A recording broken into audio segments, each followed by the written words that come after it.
മുനമ്പം ഭൂസമരം ഞായറാഴ്ച അവസാനിപ്പിക്കും. മുനമ്പത്തേത് വഖഫ് ഭൂമി അല്ലെന്ന് ഹൈക്കോടതി ഡിവിഷൻ ബെഞ്ച് പറഞ്ഞു കഴിഞ്ഞു. 400-ലേറെ ദിവസം നീണ്ട മുനമ്പത്തെ ഭൂസമരമാണ് നാളെ അവസാനിപ്പിക്കാൻ പോകുന്നത്. തീരുമാനമെത്തിയത് കോർ കമ്മിറ്റിയുടേതാണ്. താൽക്കാലികാടിസ്ഥാനത്തിൽ ഭൂനികുതി സ്വീകരിക്കുവാൻ ഹൈക്കോടതി ഉത്തരവിട്ടതോടെയാണ് സമരം അവസാനിപ്പിക്കാൻ തീരുമാനിക്കുന്നത്.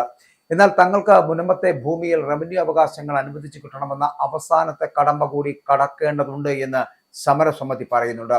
മുനമ്പത്തേത് വഖഫ് ഭൂമിയല്ല എന്ന് ഹൈക്കോടതി ഡിവിഷൻ ബെഞ്ച് ഉത്തരവിട്ടതിന് പിന്നാലെയാണ് താൽക്കാലികാടിസ്ഥാനത്തിൽ നികുതി സ്വീകരിക്കുവാൻ ഇപ്പോൾ സിംഗിൾ ബെഞ്ച് അനുവദിച്ചിരിക്കുന്നത്. ഡിവിഷൻ ബെഞ്ച് ഉത്തരവ് ചോദ്യം ചെയ്ത് വഖഫ് സംരക്ഷണ സമിതി നൽകിയ അപ്പീൽ സുപ്രീം കോടതി മുമ്പാകെ ഇപ്പോൾ ഉണ്ട് താനും.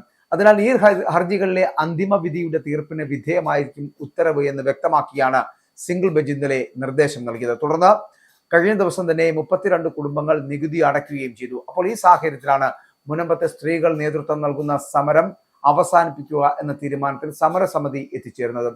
2019 സെപ്റ്റംബറിലാണ് മുനമ്പത്തെ ഭൂമി വഖഫ് ഭൂമിയാണ് എന്ന് വഖഫ് ബോർഡ് രജിസ്റ്ററിൽ ചേർക്കുന്നത്. 2021 മുതൽ മുനമ്പം നിവാസികൾക്ക് കരമടയ്ക്കുവാനും സാധിക്കുന്നില്ല. അതുമായി ബന്ധപ്പെട്ടിട്ട് 2022 ഹൈക്കോടതി സിംഗിൾ ബെഞ്ച് നികുതി സ്വീകരിക്കുവാൻ അനുമതി നൽകിയെങ്കിലും ഡിവിഷൻ ബെഞ്ച് ഇത് സ്റ്റേ ചെയ്യുകയായിരുന്നു. തുടർന്ന് കഴിഞ്ഞ 4 വർഷമായി ഭൂമിയുടെ അവകാശത്തെ ചൊല്ലിയുള്ള ആശങ്കയിലായിരുന്നു മുനമ്പൻ നിവാസികൾ. പിന്നീടാണ് സമരം ആരംഭിച്ചത്. ഒട്ടേറെ രാഷ്ട്രീയ വിവാദങ്ങളും അതിനോടൊപ്പം തന്നെ അവിടെ ഉണ്ടാവുകയും ചെയ്യും. ഇതിനിടയ്ക്ക് താൽക്കാലികമായിട്ട് കരമടയ്ക്കാൻ സാധിക്കുന്നുണ്ട് എങ്കിലും ഭൂമിയുടെ റവന്യൂ അവകാശം പുനഃസ്ഥാപിച്ചു കിട്ടുക എന്നതാണ് ആത്യന്തികമായി വേണ്ടത് എന്ന് സമരസമിതി നേതാക്കളടക്കം പറയുകയും ചെയ്യുന്നു. മന്ത്രിമാരടക്കമുള്ള ജനപ്രതിനിധികൾ, രാഷ്ട്രീയ നേതാക്കൾ, സമുദായ നേതാക്കൾ തുടങ്ങി എല്ലാവരെയും പങ്കെടുപ്പിച്ച് വിപുലമായിട്ടുള്ള ചടങ്ങ് നടത്തി സമരം അവസാനിപ്പിക്കുന്ന പ്രഖ്യാപനം നടത്തുകയാണ് സമരസമിതിയുടെ ലക്ഷ്യം. എല്ലാവരെയും ക്ഷണിക്കണമെന്നാണ് സമരസമിതിയുടെ പൊതു അഭിപ്രായം. 2024 ഒക്ടോബർ 13 രാജ്യത്തൊട്ടാകെ ചർച്ചയായിട്ടുള്ള വഖഫ് ഭൂസമരം തുടങ്ങിയത് തന്നെ. വഖഫ് ഭൂമി തർക്കത്തിൽ പ്രതിസന്ധിയിലായ മുനമ്പത്തുകാർക്ക് ഇടക്കാല ആശ്വാസമേകുന്നതായിരുന്നു ഇക്കഴിഞ്ഞ ബുധനാഴ്ച ഹൈക്കോടതിയുടെ ഈ ഉത്തരവ് എന്ന് പറയുന്നത്. വ്യവസ്ഥകളോടെ റവന്യൂ വകുപ്പ് ഭൂമിയുടെ കരം സ്വീകരിക്കണമെന്നാണ് ഹൈക്കോടതി ഇടക്കാല ഉത്തരവിട്ടത്. ഭൂമിയുമായി ബന്ധപ്പെട്ട വിവിധ ഹർജികൾ തീർപ്പാക്കും വരെ ഇടക്കാല ഉത്തരവ് ബാധകമാകും. മുനമ്പത്തെ 615 കുടുംബങ്ങൾ പണം നൽകി വാങ്ങിയ ഭൂമിയുടെ കരം റവന്യൂ വകുപ്പിന് സ്വീകരിക്കാം. സങ്കീർണമായ വഖഫ് ഭൂമി തർക്കവുമായി ബന്ധപ്പെട്ട എല്ലാ ഹർജികൾ തീർപ്പാക്കും വരെ കരമെടുക്കാമെന്ന ഹൈക്കോടതി ഉത്തരവ് നിലനിൽക്കുകയും ചെയ്യും. മുനമ്പം സമരസമിതി, പ്രദേശവാസികൾ തുടങ്ങിയവർ നൽകിയ ഹർജികളിലാണ് വ്യവസ്ഥകളോടെ കരമെടുക്കുന്ന ജസ്റ്റിസ് സി ജയചന്ദ്രന്റെ ഇടക്കാല ഉത്തരവ് ഇപ്പോൾ ഉണ്ടായിരിക്കുന്നത്. കരം സ്വീകരിക്കുവാൻ തയ്യാറാണ് എന്ന് സംസ്ഥാന സർക്കാർ കോടതിയെ അറിയിക്കുകയും ചെയ്തു.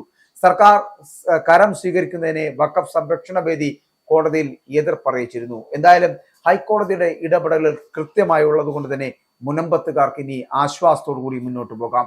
അതുകൊണ്ട് തന്നെ കരമടയ്ക്കുകയും റവന്യൂ ഭൂമി അവരുടെ ഭൂമിയാണ് എന്നുള്ള തരത്തിൽ അവരുടെ റവന്യൂ ഇടപാടുകൾ, റവന്യൂ അവകാശങ്ങൾ അത് പുനഃസ്ഥാപിച്ചു കിട്ടുക എന്നുള്ള അവരുടെ തിലകാര സ്വപ്നവും ഇതിലൂടെ പൂർത്തിയാകാൻ പോവുകയാണ്. അതുകൊണ്ട് തന്നെ മുനമ്പൻ നിവാസികൾക്ക് ഇത് ആശ്വാസത്തിന്റെ ദിനമാണ്. ഇസ്രായേലിന്റെ 5 സൈനിക താവളങ്ങളിൽ കനത്ത നാശനഷ്ടം. മോദി വെളിപ്പെടുത്തുന്ന ഇന്ത്യയുടെ വികസനത്തിന്റെ മയക്കുമരുന്ന് വിൽപ്പനയ്ക്കെതിരെ ശക്തമായ നടപടിയെടുത്ത് ഷാർജ പോലീസ്. അമേരിക്കയിലെ സാധാരണ മനുഷ്യരോട് കൂടിയാണ് കോൺഗ്രസിനുള്ളിൽ പങ്കുവയ്ക്കാൻ ഓപ്പറേഷൻ സിന്ദൂറിൽ ഉപയോഗിച്ച